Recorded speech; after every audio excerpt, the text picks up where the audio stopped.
Torture machines have been among man's darkest secrets for thousands of years. Macabre devices designed to crush, stretch, burn, and inflict maximum pain. But which were the strangest, and how did they work? Ancient Discoveries probes the history of these instruments to explore a bloodlust that is truly bizarre. Did a demented Roman emperor drape his victims in a cloth of flames? Could ancient torturers have invented a device that ripped bone apart? And could the real Count Dracula have inflicted a lingering death by impaling his enemies with the precision of a surgeon? These are some of history's most horrendous death devices, investigated by Ancient Discoveries.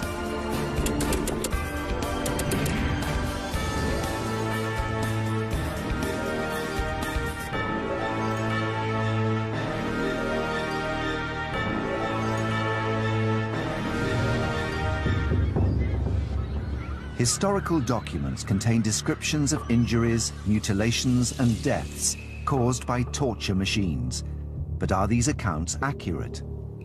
Ancient Discoveries has brought together a group of experts to test some of these devices to see how they really work. Our investigation begins with a physical examination of how tension can rip a body apart. For millennia, bodies have been stretched to inflict pain. This torture has been practiced in different ways, but always working on the same basic principle: to stretch a person until he or she breaks at their weakest point.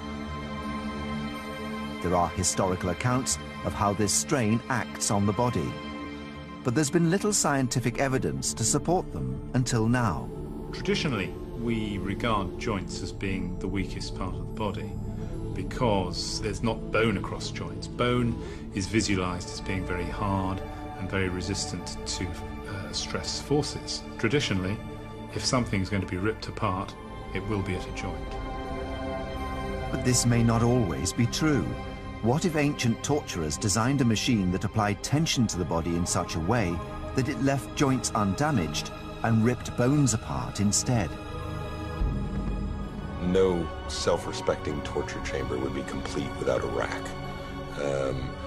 It's an absolutely ubiquitous item for persuasion. First used in ancient Greece, the rack has been popular for thousands of years. Torture was an accepted part of the legal system in ancient Greece. You weren't supposed to torture Greek citizens, but you could torture your slaves. Slaves in particularly ancient Greece were hardly considered human. They're often described as tools. One author refers to slaves as just being man-footed things, that they aren't really men. And it was thought that one of the only ways that you could get truth out of slaves was literally to pull the truth out of them. Historical accounts contain startling details of how the rack acted on the body. So cruelly racked at the pulleys that his limbs were forced apart at the joints. To see its effect on human bodies, Richard Windley has built a model of one of the earliest examples. Basically what we've got is a long ladder frame, which is two main long supports with cross pieces. The main sort of windlass device is this end. This is what actually produces the tension or the pulling. Now, one of the critical elements of this device is the use of this, what we call ratchet and pull system, and that's a kind of locking device. And the point of this is that one can increase the tension incrementally so that each little click of this thing is going to give just another level of pull and yet more discomfort to the poor unfortunate who's actually tied down on the rack. Richard is joined in his experiment by trauma surgeon Dr. Mike Edwards. They hope to find out just what this slow build-up of tension does to the body. Richard and Mike are using a pig's leg to test the power of the rack. A pig's knee is a good substitute for a human knee because the joints' structures are of similar strength and position in both species. I'm sure that tension's being taken equally. There we go. With that? Yeah, here we are. That's good. When that goes. James Dean, a specialist in creating three-dimensional schematics, is using technology specifically designed for Ancient Discoveries investigation. This is a pig's knee, and if we take a look and remove the skin, we can see the structures underneath which hold the knee together. First of all, we can see the muscles, and on the bottom we have the hamstrings. And then back on top we can see we have the quadricep,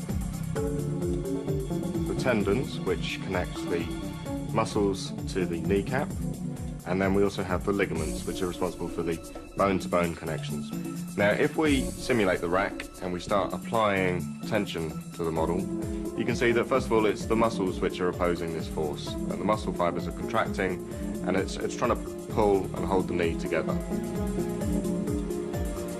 But if we keep on applying the tension, we'll see that when we zoom in, that the muscle is starting to give way, that the filaments of the muscle are tearing, and the muscle itself is losing its ability to contract and hold the knee together, and so we see the first signs of extension.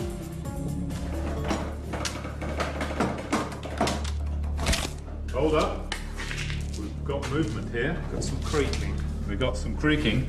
Well, I think that one of the tendons has gone just here on the back of the knee joint. Yes, I felt something crack. No, you did. Something definitely went there. I don't think there's going to be much further to go before it starts coming apart. I think probably we're finding that there's certainly some stretch inside the knee now. Just crank it up and let's keep going. So we've just seen that by continuing to apply tension to the knee, we have actually managed to rip the patellar tendon out of its connection with the bone, and this has left the kneecap floating free. So if we zoom in and take a look, it's the Sharpie's fibres at the end of the tendon, which we can see here, which anchor the tendon into the bone, which have actually been ripped clean out of the bone. Now this area has got lots of blood vessels, it's got lots of nerve endings, so this injury is going to be very painful and very bloody. And if we go back to the wider scale, we can see that the only thing that hasn't been injured by the tension in the knee so far has been the elastic components, which are the ligaments. So whilst they've been stretched, they haven't been injured. Okay, slowly now. I can see it stretching. It's going. Yes, it's going. Hear that? Yes, it's gone. It's gone very easy now. That's it. It's gone.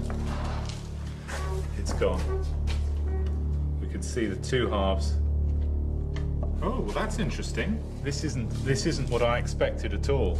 I thought the ligaments were going to go, but look what's happened. It's fractured. Is that the actual bone? The bone has fractured.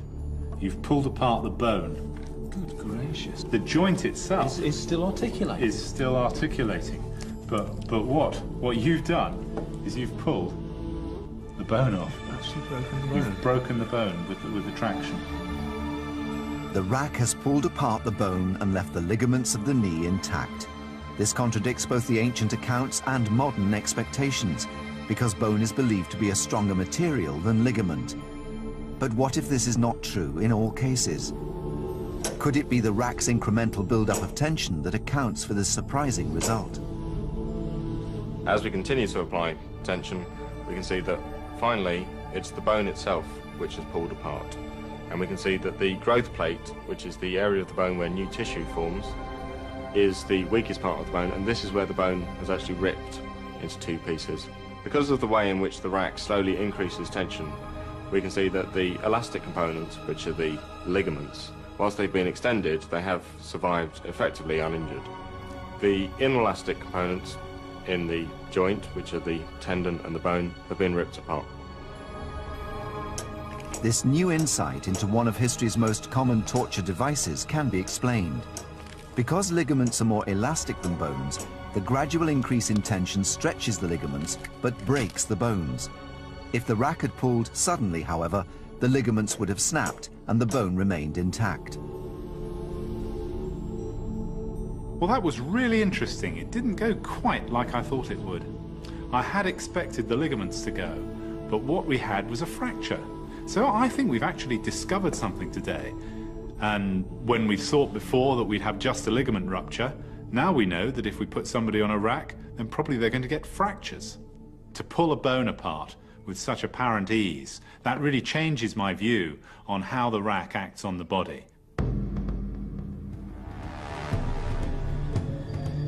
Meanwhile, in ancient Rome, an emperor devised a torture to entertain the crowds at the Colosseum. It was called the tunica molesta, and it turned the victim into a living fireball.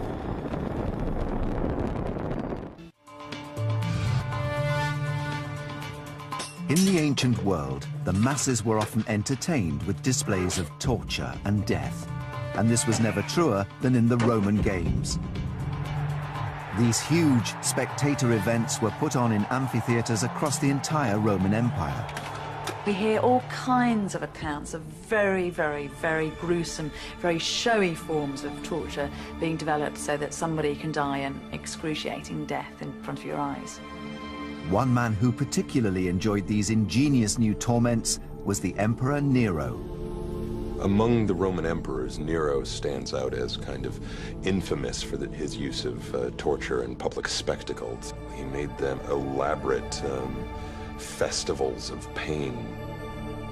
Nero is remembered for one of the most spectacularly cruel tortures ever seen in the amphitheaters of Rome, a torture that turned a man into a human torch.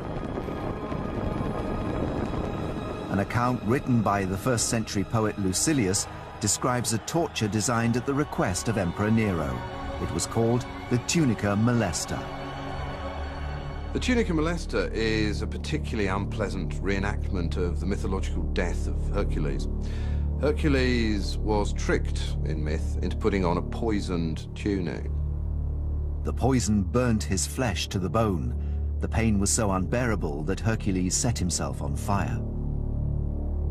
The Romans kind of act this out in the amphitheatre, in which condemned criminals are forced to put on a tunic impregnated with inflammable material, and then it's set fire to. How was this torture designed to maximize the spectacle for the audience? By creating an explosive and long-lasting fireball on a living human being. It is hard to say for certain exactly what the tunica molesta would have looked like. It would have been a fabric tunic, probably linen, coated in flammable material. Pyrotechnic expert Scott McIntyre is investigating the flammable material that Nero might have used for the perfect human fireball. We're going to attempt to try and maximise the visual impact of having a burning garment. We could try out different materials to try and maximise that effect, get the flames as large as possible, to really try and just get as impressive a spectacle as possible. He will need to create fire on a linen tunic that ignites explosively with plenty of flames. The most easily ignited substance available was naphtha. It would have been around in Roman times. It's a very thin liquid, looks just like water, but it contains flammable vapours that will be readily given off at this kind of temperature.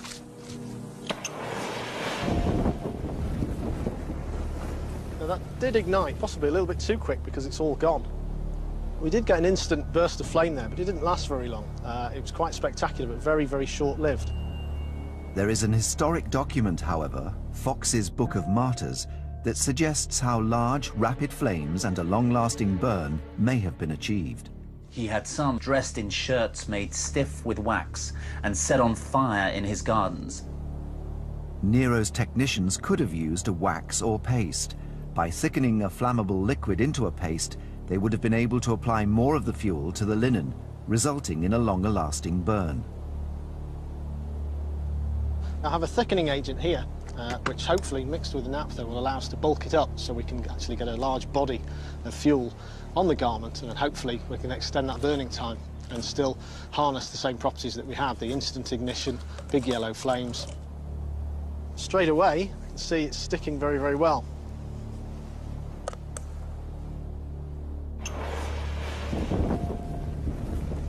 Wow, that ignites instantly. Hopefully should burn quite a lot longer. Yeah, there's a lot more fuel burning there. Flames are quite ferocious, and it's gone right the way through the material. Probably would have gone right through to the skin. It's 3-4 times the length of the previous burn, and it's still plenty of fuel. You can still see it on there. Once you cover somebody in that gel, there's no escaping it. It sticks to things and it burns, and they're just going to be one mobile fireball. Scott has designed the perfect tunica molesta. But how would it work on its victim? And just how spectacular would it be? To find out, Scott is going to test his design on a real person, stuntman Steve Trulia. I think the most distressing thing about doing a full body burn as a stunt performer is the fear wells up from inside you. It's a primeval fear. You feel as though you want to panic, scream, shout, run about, and part of our skill is to try and control that. Steve is preparing for his full body burn. He's wearing 5 layers of fire-resistant clothing, but no material is completely fireproof. The naphtha gel has not been used on a human being for thousands of years, and once it is alight, it's totally uncontrollable. See the thumbs up if you're happy.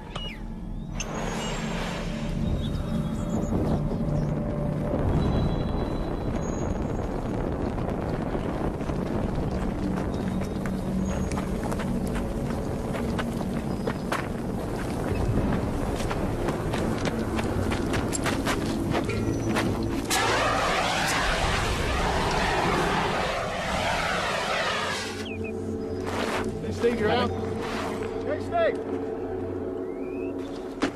Oh, okay.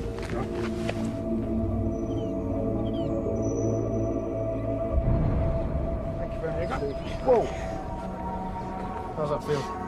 Yeah, amazing. I could feel the panic welling up inside of the flames in front of my face. I can't imagine what that must be like for somebody that's really been burned. It doesn't bear thinking about someone being in just a tunic. I think wanting to get the flames out of your face is the most important thing there. That's the primeval urge. I think anyone being burnt with a tunica molester will have been running, I would think, almost anything to get your face out of those flames. On that burn, the flames went so high, so quickly, it surprised me. It's a sudden, full-size fireball. There's no build-up, it's just wallop, taking everybody by surprise. The test proves that it is possible to create a large fireball that will last for up to a minute. An agonizing spectacle. That felt different from most of the stunt burns that I do, because I've been really aware since this job came in that this was really done to people. And I was aware of that throughout the whole tunica molester process. So it felt different. It was more poignant in a way. And it's made me quite pensive and thoughtful about the whole process.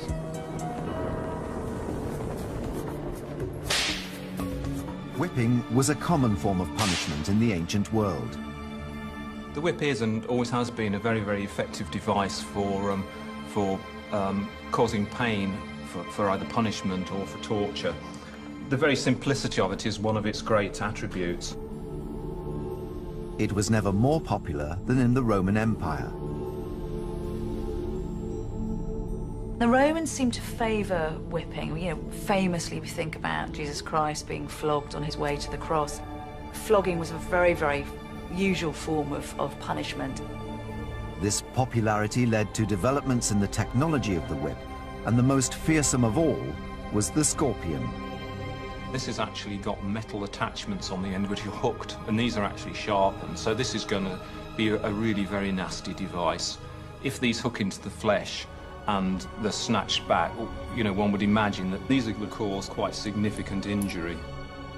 Could it rip skin clean off the human back, or even cut down to the bone?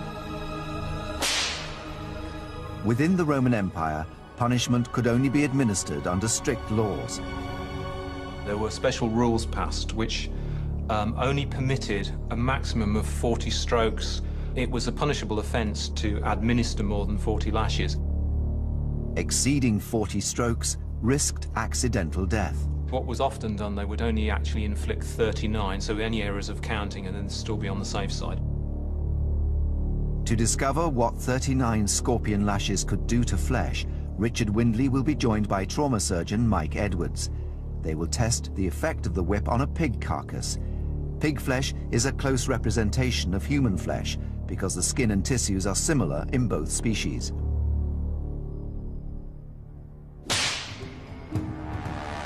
Richard administers 39 lashes of the scorpion. The pig's flesh will not show bruising or bleeding because it's not living tissue, but it will reveal the physical effects of the tearing. Right, well, we can see here that there are lots of little, about 1 centimetre lacerations, and here you can see this is quite a deep laceration. Yes. You can see from the structure of this hook here what the effect would have been as this thing had engaged. It would have stuck in the tissues, and then as you pulled it out, would have ripped. If this were a living being, presumably this would be covered in blood by now. Oh yes, each one of these little cuts you can see here would undoubtedly be bleeding. This would be red raw. But the law restricting the flogging to 39 lashes did not apply to everyone. Those condemned to crucifixion could be whipped until close to death. So what would happen if the scorpion was used for more than 39 lashes? You probably would have started tugging the skin off. I think the chances are you could even be whipping down to the bone with something like this, and you'd be tearing the strips of flesh off the ribs. This was the fate of thousands of men and women that were crucified under the Roman Empire. Before being hung on a cross, they endured countless strikes that cut into the bone.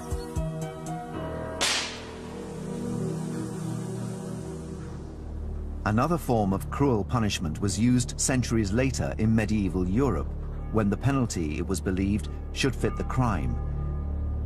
If the sin had been lying or blasphemy, the appropriate sentence was the pear of anguish. The pear is an insult, it's an assault on the human body. Our mouths are used in breathing, in eating, in communication, and the pear violates all of those. It was a device forged from iron, and it consisted of 4 petals secured around a central thread. Closed, it resembled a pear in size and shape, but as the handle was twisted, the petals slowly opened. It expanded outwards, extending its width 3-fold. A number of them still exist, but there are no surviving accounts of what this implement actually did to the human body. Ancient discoveries will investigate not only whether the pear could rip the mouth apart, but also whether the terror and injury it inflicted could lead to cardiac arrest. Forensic dentist Dr. Catherine Adams will analyze the effects of the pear of anguish on the mouth. The torture is, in many respects, the sheer horror of what this is going to do. Something is going to be inserted against your will into your mouth. The first obstacle to the torturer is going to be the teeth. The sheer weight of this is likely to actually fracture some of the teeth. The teeth are supplied by a massive number of nerve receptors, so the damage would cause immense pain. Once the pear is in, the idea was then to actually open it up so that the leaves would be expanding the jaw. They would be resting on the inner surfaces of the teeth and pushing those further and further apart. Eventually, the teeth would be forced from their sockets. If you've ever had a tooth extracted in the dentist, you know that the nerves will have been anaesthetized, but imagine having that without an anesthetic. As the pear expands, what will happen is that the jaw will actually dislocate. Compounding this, there will be swelling at the back of the mouth, and it is possible that the airway could start to close over. The obstruction in the mouth, the shock and the constriction of the windpipe would make breathing more and more difficult. This would lead to hypoxia, a reduced level of oxygen in the blood. The hypoxia is going to have significant effects on the rest of the body. The major organs will be starved of oxygen, in particular the brain, and eventually what that will do after a couple of minutes is that it's going to cause cardiac arrest. During this medieval period, the Inquisition sentenced thousands to be burnt at the stake. But did these victims actually die from burning, or was death caused by inhaling the flame itself?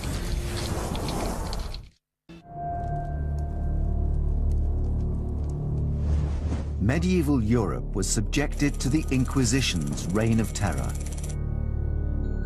The Inquisition was established by the Roman Catholic Church to crush opposition from heretics. Those found guilty of religious beliefs that opposed Catholicism were believed to have sinned against God and the Church. Thousands of people were sentenced to death. burning them was considered a mercy.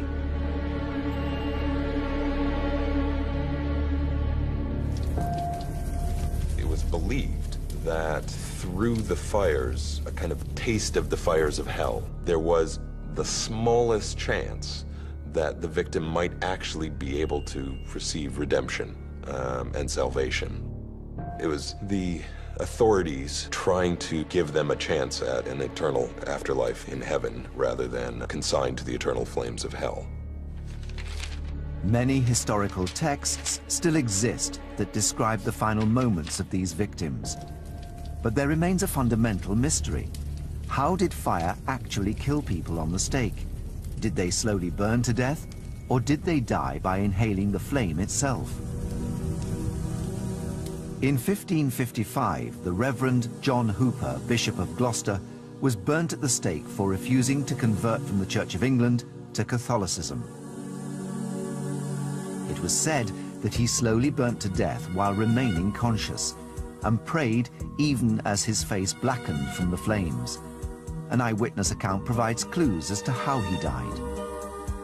But even when his face was completely black with the flames and his tongue swelled, yet his lips went till they were sunk to the gums, and he knocked his breast with his hands, this holy martyr was more than 3/4 of an hour consuming. But can a human body actually remain alive for 45 minutes in such a situation? It takes less time for him to die, but probably the time for the whole body to be consumed would be around 45 minutes. I think it's more likely that his lips appeared to be moving because the heat was causing the skin to retract, and the lips moved as they became more burnt. When people burn, their joints contract, and I would envisage that him beating his breast would be his elbows contracting and his hands striking his chest. The observation was correct, but they've been interpreted in a way that wasn't quite appropriate. Mick Flanagan, the senior fire investigator of the South Wales Fire Service, is investigating this punishment to determine the exact cause of death. Fire can attack you in two ways, by burning and by flame inhalation. Heat can be so great that it causes charring to the outer layers of the skin, until eventually it goes beyond the live skin to the internal organs. A second way is, if you inhale flame, the flames will then scorch and burn the air passages, and the air passages will then swell and close up, thereby stopping you from breathing. Mick has erected 3 types of stake most commonly used in the executions. One has timbers to head height, another is surrounded by a ring of firewood, and the third has wood around its base. This is the type of stake that the Reverend John Hooper is believed to have died on. To determine cause of death, Mick will monitor the height of the flames and the temperature on each stake. If the temperature exceeds 60 degrees centigrade or 140 degrees Fahrenheit for more than 15 minutes, he will know that the victim died from burning. If the flames reach head height on the stake before this, the victim would have died from inhaling the flames.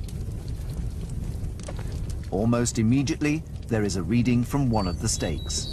Because of the angle of the timbers on stake 1, the flames have shot straight up to the level of where we've placed our sensors on the stake. They would be engulfed in flame really, really quickly, and that means they will have inhaled flame, and in inhaling the flames, that will quickly have brought about their death. If someone were to inhale flames, then what would be damaged would be the lining of the respiratory tree. If the throat is damaged by increased local heat, then it will swell up, and it can actually stop you taking in air and getting it down to the lungs.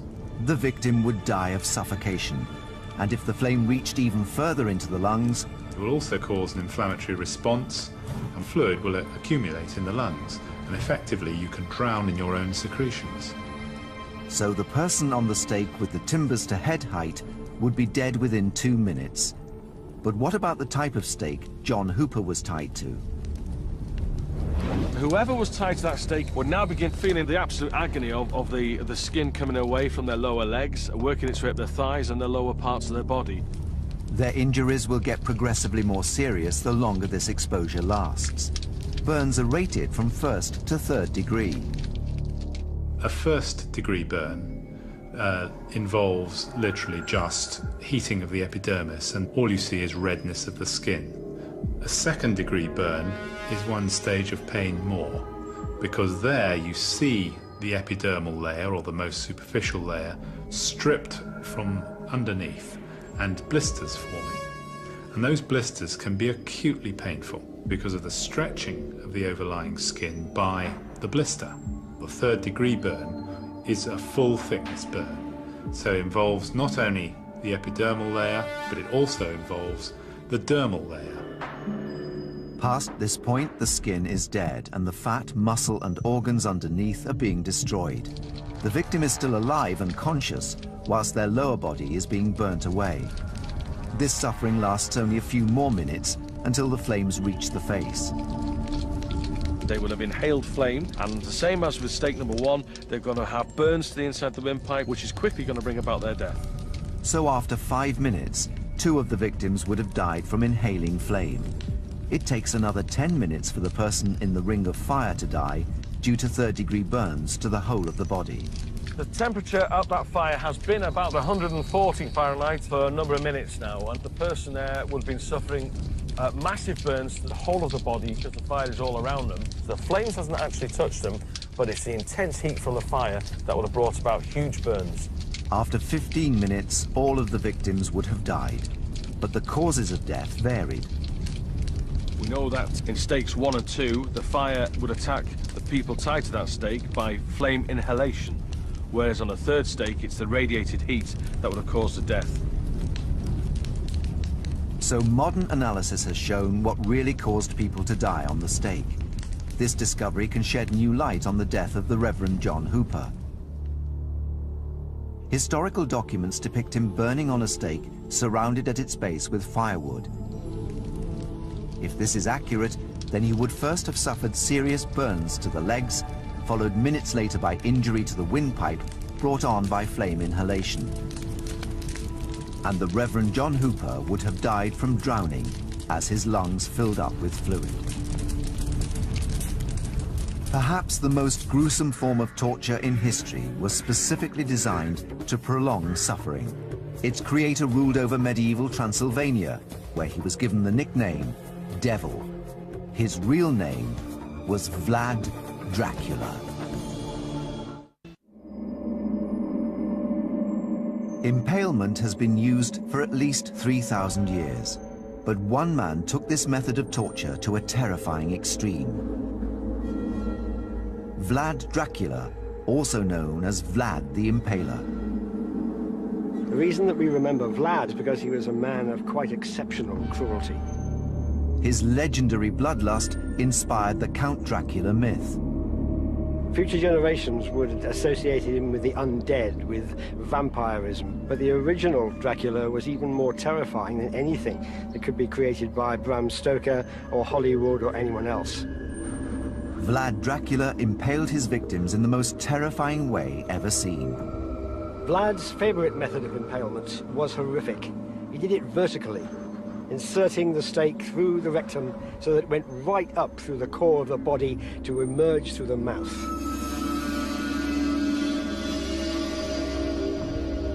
What is most horrific is the fact that it took so long for people to die. That the stake was arranged just so through the body so that death would not come quickly. It is torture for its own sake. Historical accounts describe victims surviving fully impaled for hours or even days. Experts have dismissed these stories as folklore. But can modern science show that it's actually possible to impale a human body through its very core in such a precise way that the victim could survive for up to 2 days?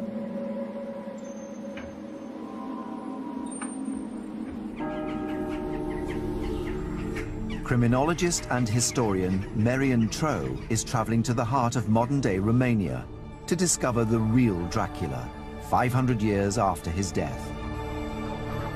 Vlad Dracula was one of several rulers of Wallachia in the Middle Ages, the country today we call Romania. The Middle Ages was a vicious time when cruelty was acceptable. But the legend of Vlad is that he went beyond that. This is almost certainly the kind of stake that Vlad the Impaler would have used. It's made from pine, and Wallachia is full of pine forests. And he had in his army a team of men who were called amlas, and their job was to look out for straight timbers like this in a forest. They would then cut the tree down, and they would sharpen that end. That's the end that goes into the ground, and I think 4 men would be able to do that job very, very quickly indeed, in minutes. And this end, therefore, is the end that will be inserted into a human body. But could Vlad really have devised a way to make his victims survive for hours or even days on the stake? Trauma surgeon Dr. Mike Edwards and three-dimensional graphics designer James Dean are investigating this seemingly impossible claim. If a stake is travelling through the pelvis and abdomen into the chest, all these areas are very richly supplied with blood vessels and nerves and organs. The chances of one of these vital structures being hit are exceedingly high. If the major blood vessels or organs are damaged, death will be rapid.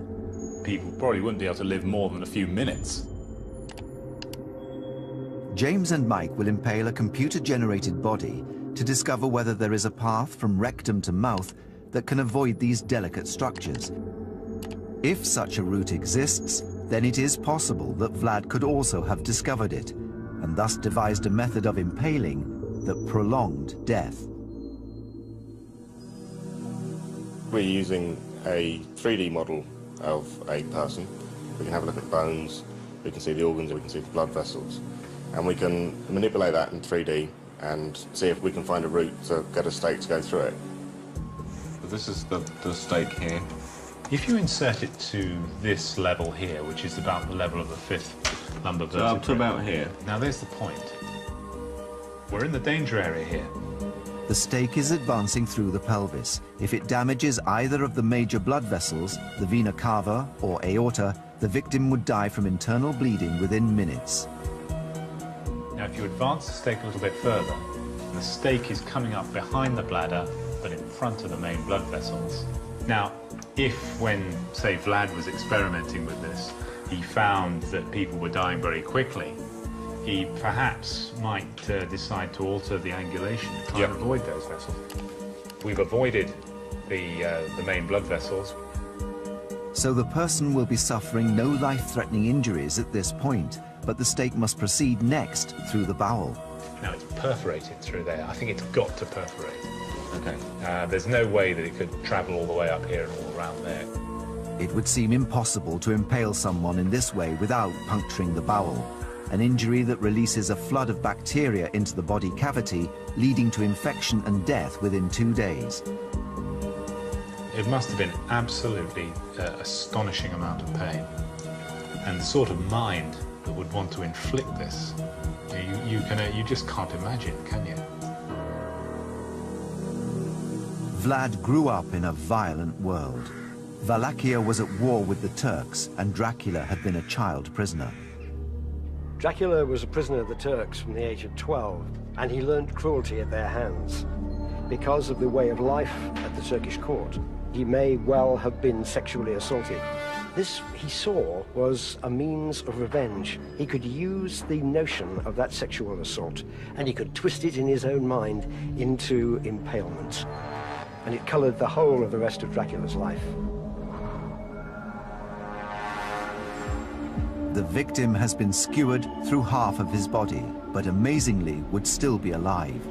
He can breathe, and blood still pumps around the body, the two systems vital to sustain life.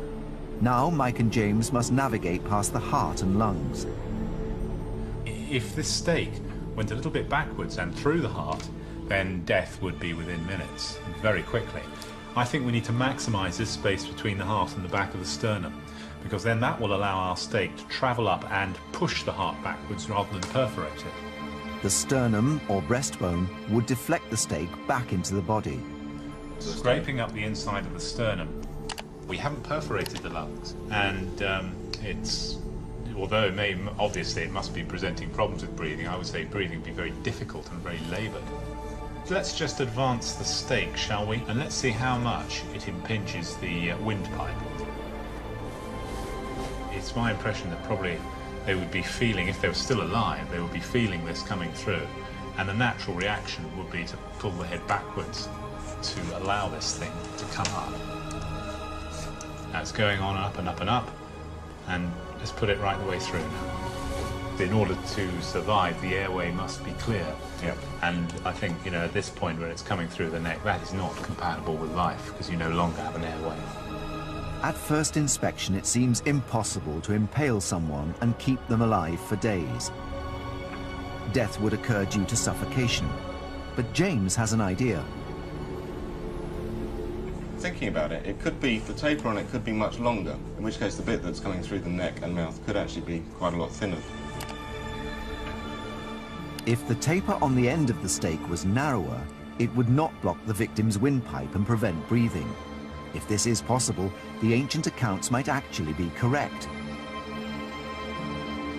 While James and Mike continue to investigate, Merian is at the scene of Vlad's most gruesome victory. This was in 1462, when Vlad led Wallachia in a war against the Turks.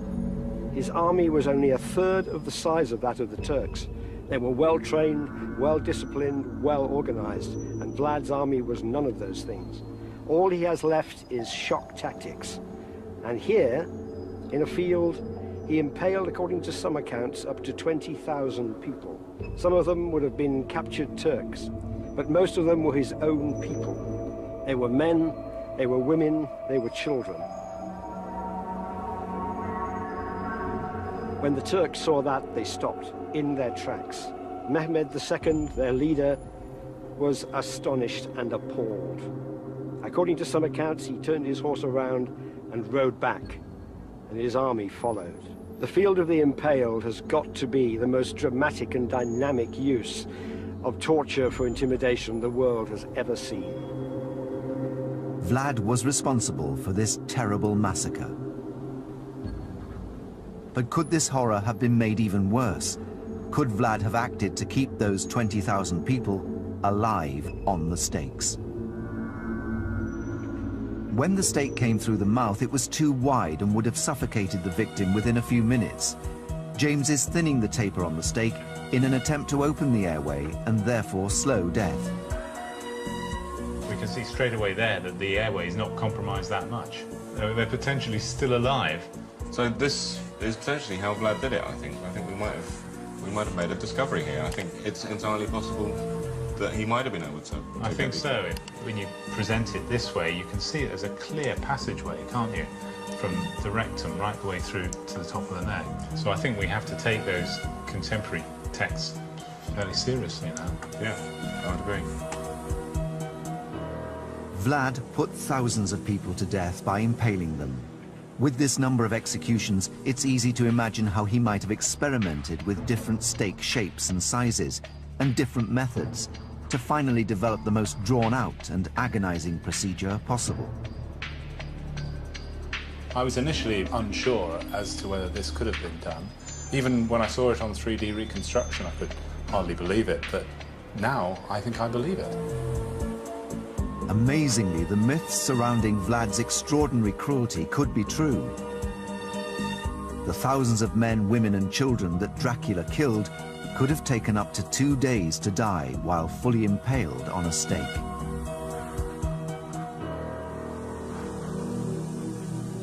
Ancient Discoveries has shown how the most bizarre, mysterious and sophisticated torture devices may have worked, and how ancient torturers used their knowledge of technology and anatomy to develop ever more gruesome techniques. When the darkest side of human imagination combined with the power of man's ingenuity, the result was a surprisingly sophisticated ancient torture technology. Our investigation begins with a physical examination of how tension can rip a body apart. For millennia, bodies have been stretched to inflict pain. This torture has been practiced in different ways, but always working on the same basic principle: to stretch a person until he or she breaks at their weakest point. There are historical accounts of how this strain acts on the body, but there's been little scientific evidence to support them until now. Traditionally, we regard joints as being the weakest part of the body because there's not bone across joints. Bone is visualized as being very hard and very resistant to stress forces. Traditionally, if something's going to be ripped apart, it will be at a joint. But this may not always be true. What if ancient torturers designed a machine that applied tension to the body in such a way that it left joints undamaged and ripped bones apart instead? No self-respecting torture chamber would be complete without a rack. It's an absolutely ubiquitous item for persuasion. First used in ancient Greece, the rack has been popular for thousands of years. Torture was an accepted part of the legal system in ancient Greece. You weren't supposed to torture Greek citizens, but you could torture your... Torture machines have been among man's darkest secrets for thousands of years. Macabre devices designed to crush, stretch, burn, and inflict maximum pain. But which were the strangest, and how did they work? Ancient Discoveries probes the history of these instruments to explore a bloodlust that is truly bizarre. Did a demented Roman emperor drape his victims in a cloth of flames? Could ancient torturers have invented a device that ripped bone apart? And could the real Count Dracula have inflicted a lingering death by impaling his enemies with the precision of a surgeon? These are some of history's most horrendous death devices, investigated by Ancient Discoveries.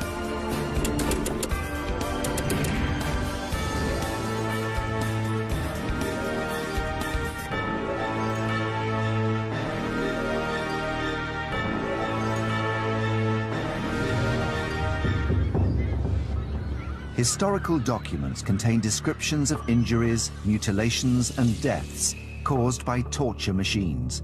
But are these accounts accurate?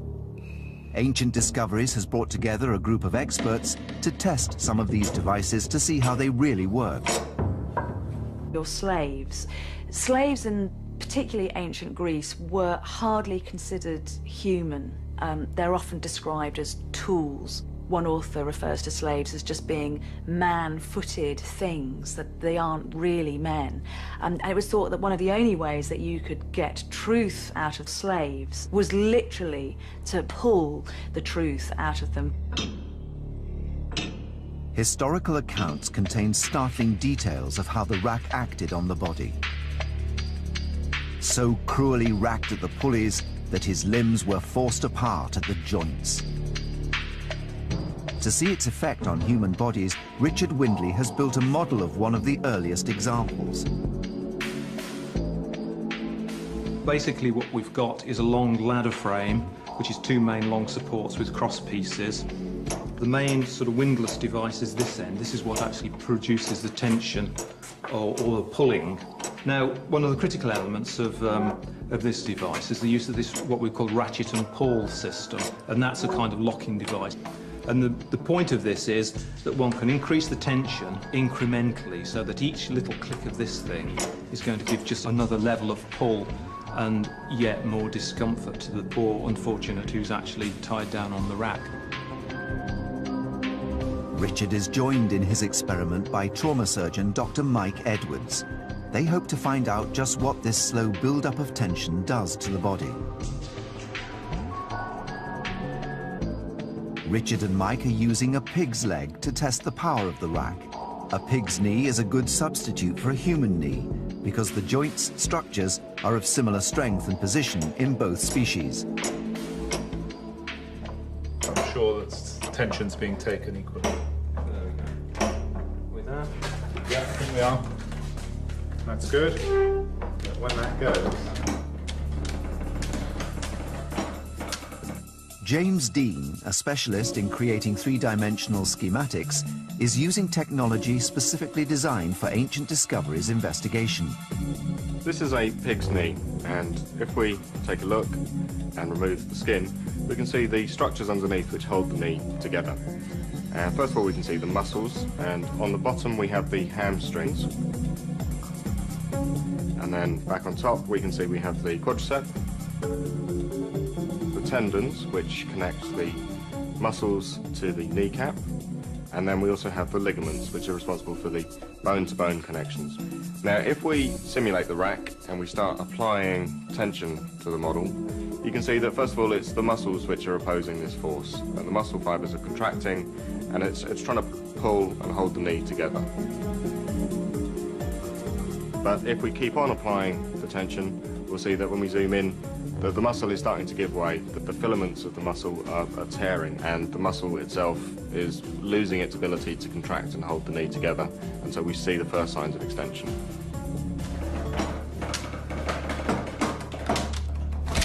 Hold up. We've got movement here. Got some creaking. We've got some creaking. Well, I think that one of the tendons has gone just here on the back of the knee joint. Yes, I thought I felt something crack. No, you did. Something definitely went there. I don't think there's going to be much further to go before it starts coming apart. I think probably we're finding that there's certainly some stretch inside the knee now. Just crank it up and let's keep going.